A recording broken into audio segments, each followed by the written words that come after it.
le temps que cela prendra.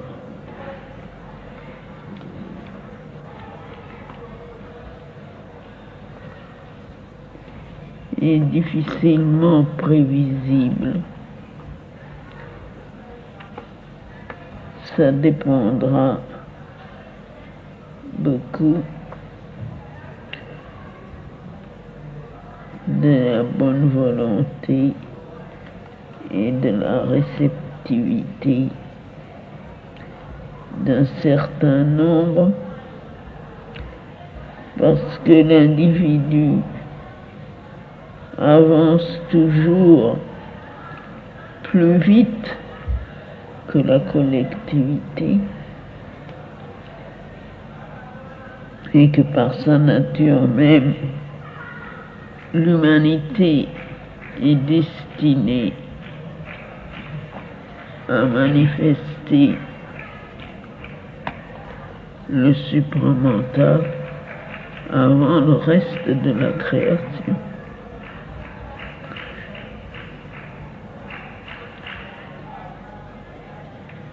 À la base de tout ça, il y a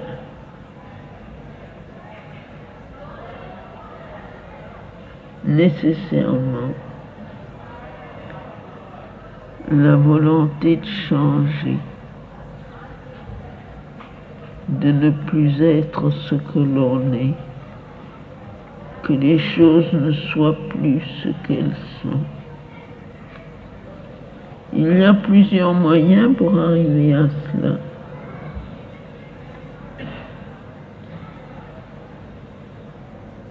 Et tous les moyens sont bons quand ils réussissent. On peut être profondément dégoûté par ce qui est et vouloir avec ardeur sortir de tout cela et atteindre quelque chose d'autre.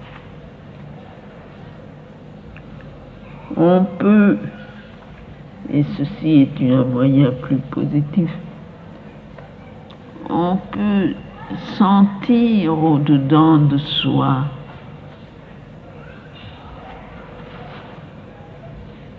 le contact,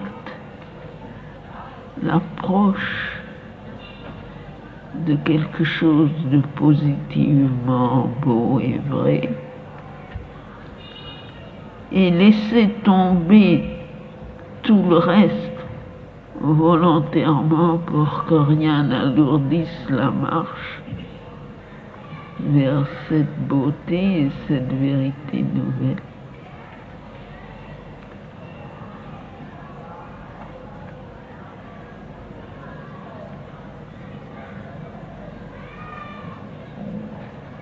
Ce qui est indispensable dans tous les cas,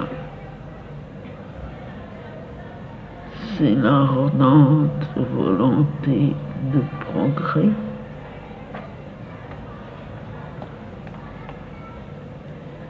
Le renoncement volontaire et joyeux de tout ce qui entrave la marche, rejeter loin de soi ce qui vous empêche d'avancer.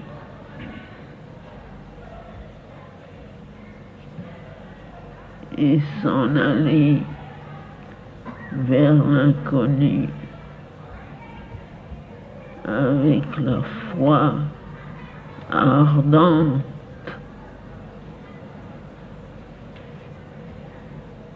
que c'est la vérité de demain, inéluctable, qui se produira nécessairement, que rien ni personne, aucune mauvaise volonté, même celle de la nature, ne peut empêcher de devenir la réalité, peut-être non pas d'un futur lointain, une réalité qui s'élabore en ce moment,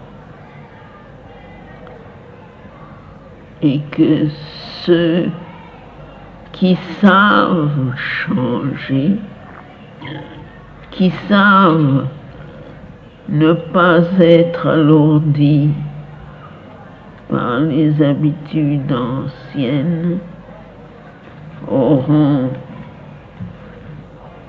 sûrement le bonheur non seulement de percevoir, mais de réaliser.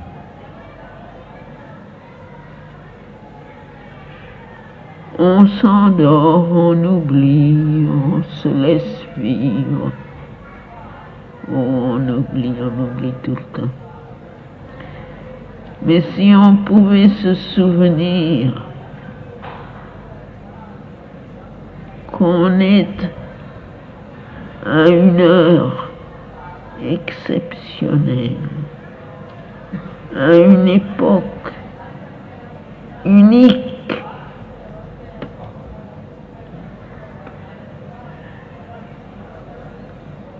qu'on a cet immense bonheur, ce privilège inestimable d'assister à la naissance d'un monde nouveau. On pourrait facilement se débarrasser de tout ce qui entrave et empêche d'avancer.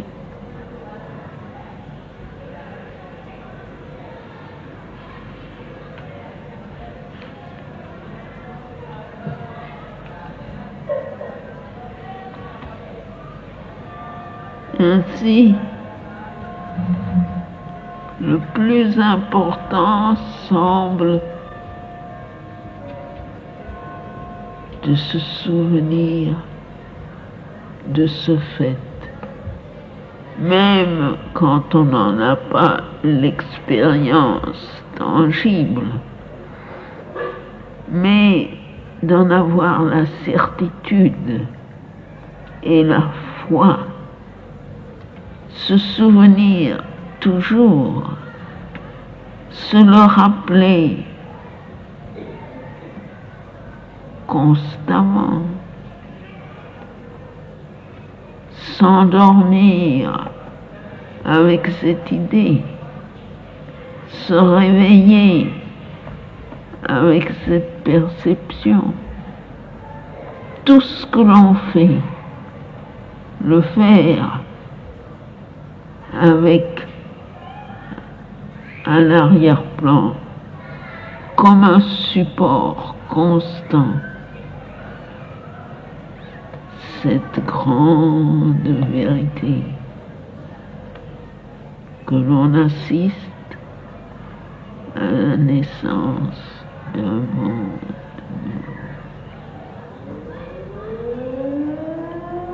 Nous pouvons y participer, nous pouvons devenir ce monde nouveau.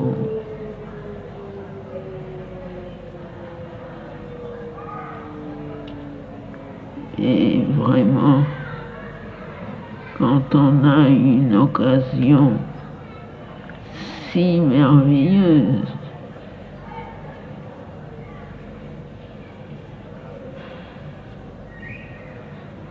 on doit être prêt à tout abandonner pour cela.